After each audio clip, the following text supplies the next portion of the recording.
15장 매 7년 끝에는 면제하라. 면제의 규례는 이러하니라. 그의 이웃에게 꾸어준 모든 채주는 그것을 면제하고 그의 이웃에게나 그 형제에게 독촉하지 말지니 이는 여호와를 위하여 면제를 선포하였음이라. 이방인에게는 내가 독촉하려니와 내 형제에게 꾸어준 것은 내 손에서 면제하라. 내가 만일 내 하나님 여호와의 말씀만 듣고 내가 오늘 내게 내리는 그 명령을 다 지켜 행하면 내 하나님 여호와께서 내게 기업으로 주신 땅에서 내가 반드시 복을 받으리니 너희 중에 가난한 자가 없으리라. 내 하나님 여호와께서 내게 허락하신 대로 내게 복을 주시리니 내가 여러 나라에 꾸어줄지라도 너는 꾸지 아니하겠고 내가 여러 나라를 통치할지라도 너는 통치를 당하지 아니하리라.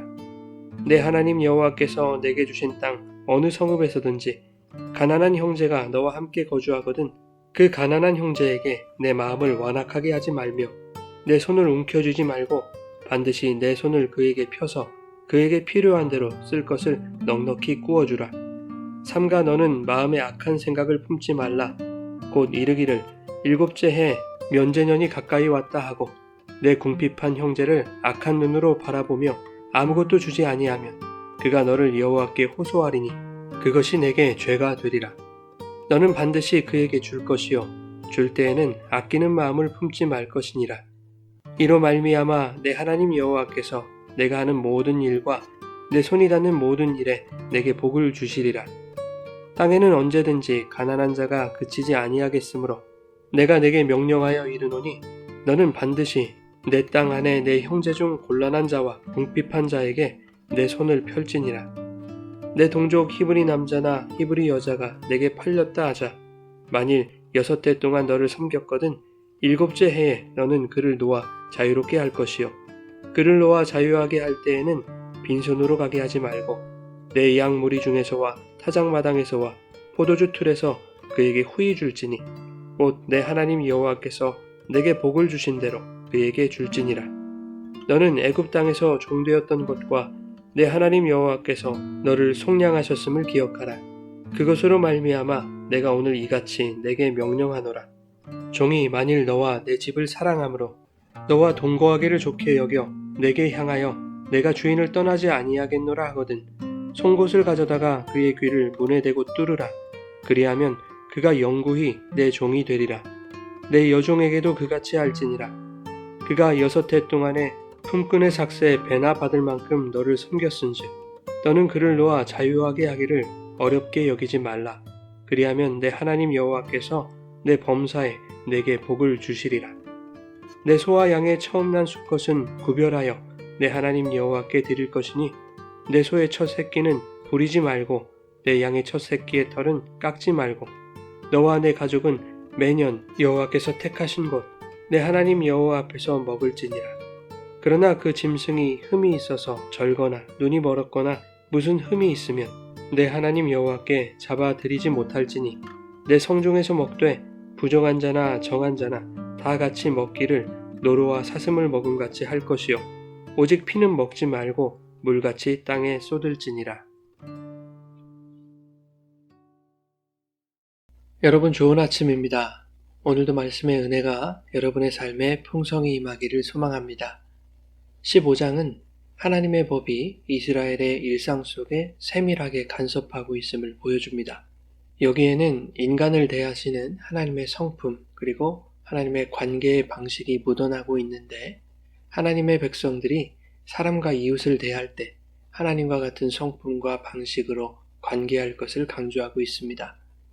하나님은 자기 백성을 사랑하시고 긍휼과 자비를 베푸시는 분입니다. 그와 같이 하나님의 백성들은 하나님이 사랑하시는 자들, 즉 그들의 이웃에게 사랑과 긍휼과 자비로 대해야 할 것을 말씀하고 있는 것이죠.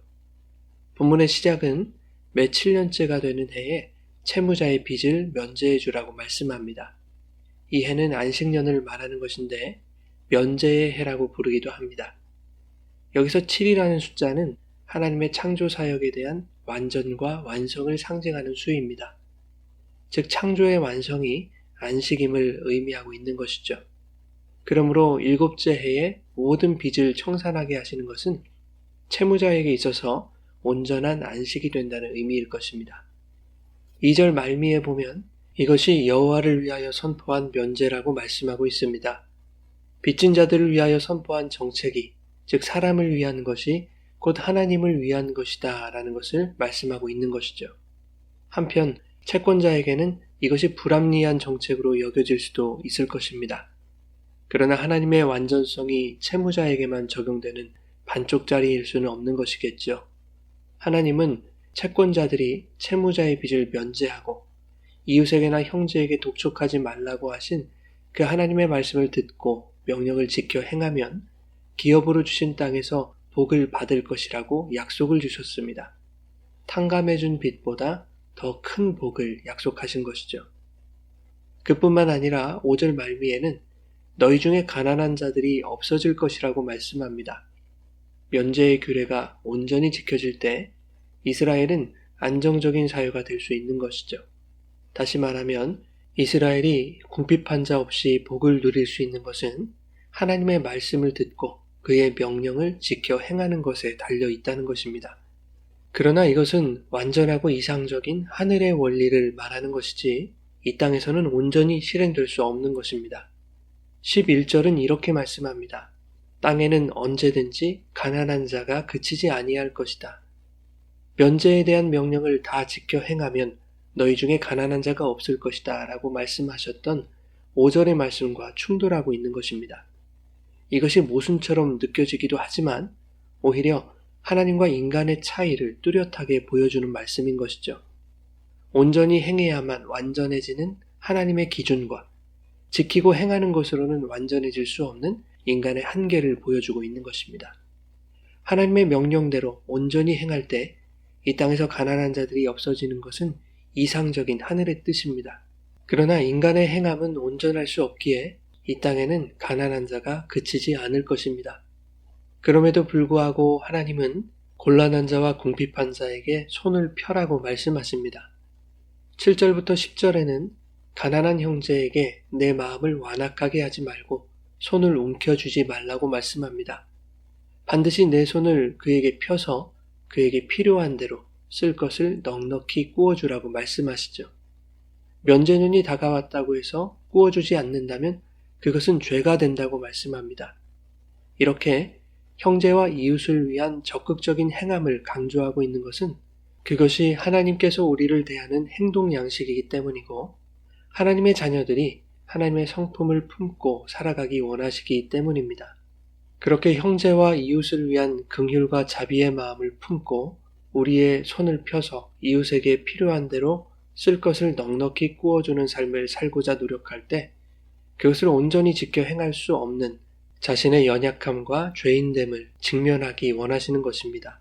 그랬을 때 모든 빚을 탕감해주는 안식년의 면제의 규례가 죄로 얼룩진 우리의 빚을 완전하게 탕감해주신 하나님의 긍휼과 자비의 사랑을 의미하는 것임을 깨닫게 되는 것입니다.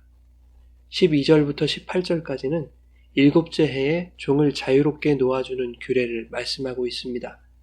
이것은 면제의 규례와 같이 히브리 민족에게만 해당하는 규례였습니다. 일곱째 해에 종을 놓아줄 때에는 빈손으로 가게 하지 말고 후히 주라고 말씀합니다. 유대의 랍비들은 최소 은 30세겔은 줘야 한다고 생각했습니다. 은 1세겔은 노동자가 4일 동안 일한 품삯입니다. 30세겔을 오늘날의 화폐 가치로 환산한다면 1000만원에서 1200만원 정도나 되는 큰 금액이었습니다. 만일 이 정도도 떼어주지 못한다면 해방된 종은 스스로 자립하지 못하고 다시 종이 될 가능성이 큰 것이죠. 그런데 본문은 후히 준다는 개념을 이렇게 설명하고 있습니다. 14절에 그에게 후히 줄지니 곧 내 하나님 여호와께서 내게 복을 주신 대로 그에게 주어야 한다고 말씀하고 있는 것이죠. 그렇다면 하나님이 이스라엘에게 주신 궁극적인 복이 무엇인가를 생각해 봐야 합니다. 15절이 그것을 말해주고 있는데 애굽 땅에서 종되었던 너희를 속량하신 것이 바로 그것이다 라고 말씀하죠. 하나님이 교회에게 주신 복은 죄의 종노릇하던 우리를 속량하여 죄에서 자유케 하신 구원의 은혜를 말합니다. 즉 여호와께서 복을 주신 대로 그에게 줄지라 라는 말씀의 의미는 사람이 그 무엇으로 후히 준다 할지라도 우리를 속량하신 그 구원의 은혜와 비교할 수 없다는 것입니다. 그러니 무엇으로 주어도 후히 줄 수 없는 인간의 그 한계를 자각하고 무한하신 하나님의 은혜를 깨닫게 된다면, 그리고 그 은혜가 우리의 삶의 원동력이 된다면 우리에게 행하신 하나님의 긍휼과 자비의 사랑이 우리의 삶에서도 이웃사랑으로 더욱 나타나게 된다는 것이죠. 19절부터 마지막 절까지는 수컷의 초태생을 드리는 규례입니다. 소와 양의 처음 난 수컷은 다 하나님의 것이므로 구별하여 여호와께 드려야 한다는 것이죠. 이것은 앞서 빚을 탕감해주고 종에게 자유를 주는 이야기와 공통점이 있습니다. 그것은 이스라엘의 모든 소유가 하나님의 것임을 인정하고 있다는 것입니다. 이웃의 빚을 탕감해주고 종을 해방시키며 전체를 대표하는 초태생을 드리라고 명하실 수 있는 것은 그 모든 것이 하나님의 것이기 때문입니다. 그러니 하나님의 것을 하나님의 뜻에 따라 사용하는 일에 이스라엘이, 그리고 오늘날 교회와 성도가 부름받았으며 또한 도구로 쓰임받고 있다는 것을 말씀하고 있는 것이죠. 사랑하는 여러분, 우리는 주님의 손에 들린 그의 도구들입니다. 주님은 성도라는 도구들을 하나님이 교회를 사랑하시듯 이웃을 사랑하는 일에 사용하실 것입니다. 오늘도 우리의 삶에서 더욱 하나님의 긍휼과 자비의 성품이 나타나도록 연약하고 흠 많은 나 자신을 부인하고 성령의 손을 붙들어 주님이 목적하시는 일에 주님의 방식대로 쓰임받는 거룩하고 복된 인생이 되시기를 예수님의 이름으로 축원합니다.